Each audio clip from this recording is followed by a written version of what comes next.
Patrick DeHaan is with us, head of petroleum analysis at Gas Buddy, and Kenny Zhu is with us, income research analyst at Global X. So Patrick, something you also talk about often is some concerns about hurricane season, in addition to everything else.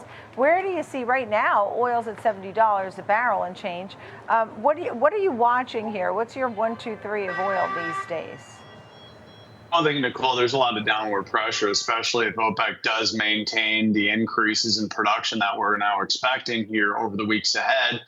Chinese demand is relatively weak. The U.S. now outside of the official summer driving season, demand last week was a little bit weaker than where it's been in years past. So not a whole lot of optimism as we go into the cooler months. Gasoline now kind of the unwanted hydrocarbon. We expect gasoline prices to continue declining, and look at crack spreads. If you're a refiner, it's certainly a bloodbath right now. Crack spreads at some of the weakest levels we've seen in multiple years. So a big struggle for oil companies right now with all the market conditions the way they are now. Certainly, if the Fed does cut rates, that could inspire a little bit more growth in terms of oil demand. But, we're in the fall. This is not a time that we usually see a resurgence in cracks or oil prices. And with OPEC set to dump more oil in the market, there's not a lot of great news here if you're an oil company or refiner. Yeah, look, Kenny, we could see oil at the pump or energy come down a bit. What are you watching here going forward? Sure. Just drawing the discussion to today's price action, we're seeing crude prices down 4.5% on WTI crude. And a lot of that's been driven by the weak manufacturing data coming out of China. We've seen that in crude oil. We've seen that in natural gas, as well as other commodities like copper and steel. But again, this weekend's manufacturing PMI reports out of China has shown a fourth consecutive month of contraction. That represents an exit of a really big buyer within these markets. Again, for those not familiar, Chinese consumption is responsible for nearly 40% of global crude oil imports. So again, if you look at those numbers and you overlay them with the bearish signal from OPEC Plus as of this morning, signaling that they might ramp up some of that offline production as early as October of this year, that kind of coincides with a lot of what we're seeing in today's price trading action. Yeah, understood. We also mentioned OPEC briefly. China, another big part of it, Patrick. And how about the hurricanes and weather-related issues? Tell me about the international picture and that footprint it could put on crude for us here at home. Yeah, Nicole, it's really the one thing that we're continuing to watch. Now, over the weekend, the National Hurricane Center had a couple areas of interest that look like they had above average chances of development.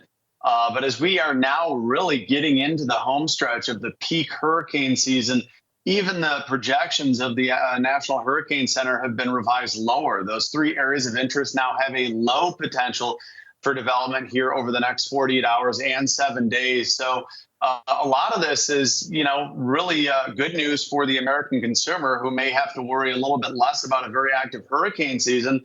But from the perspective of oil markets, there's not a whole lot right now to be concerned about. And looking at, where we peak, hurricane season is only about a week away from hitting its peak before activity starts to be reduced. It's really the only one of the few risk factors that could pull oil prices briefly higher going into the fall. And again, so far, this very active hurricane season has really been somewhat quiet for now. Yeah.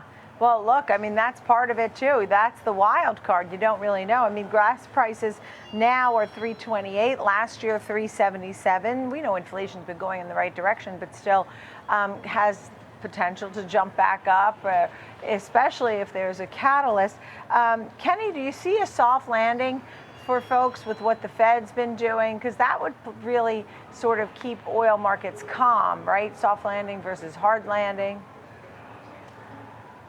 Yeah, that's absolutely a good point to make. Again, the markets kind of watch this dance in between a soft landing and a hard landing all year long. And today is no different, with the 10-year Treasury moving around 5 basis points lower as of my last check. Again, it's kind of hard to say going into the end of the year I think a lot of the equity price movements we've seen today kind of reflect some of that bearishness in the markets. But again, the economy has continued to surprise to the upside on more than one occasion. So it could be either way, but it looks like the broad consensus based on market implied futures is calling for a 25 basis point cut. That kind of plays more toward that soft landing picture. And if that were to actually play out, we think that would be supportive for the oil price market. And where does the clean energy fit into this story? And Patrick? Well, Nicole, we've been seeing a slow easing of some of those EV ambitions that a lot of companies like Ford and GM really had. Now, a couple of years ago, they were throwing everything they could at EVs, but American consumers have really pushed back against some of that. And so a lot of the auto manufacturers have been slowing down new EVs and instead looked at mild hybrids, whether that's plug-in hybrid electric vehicles, battery powered vehicles that have internal combustion engines. I think that's the sweet spot right now. Is you're seeing an increase in EV consumption or EV use here in the United States, but a lot of the new growth is looking more towards those hybrid solutions. And I think that's, certainly a story when it comes to gasoline demand. There's been a lot of really ambitious projects by politicians to say we're going to go full EV by 2035. And even those types of goals are looking like they're going to slip 5 and 10 years. You compare that to a country like Norway, where 95% of new vehicles are electric vehicles. The U.S. certainly has a long way to go in convincing consumers that the infrastructure is there and ready for them to go full EV. Right. Look, and if you want to buy a used EV, I think those prices have certainly come down too. Patrick, DeHaan and Kenny Zhu, thank you. Nice to see you both.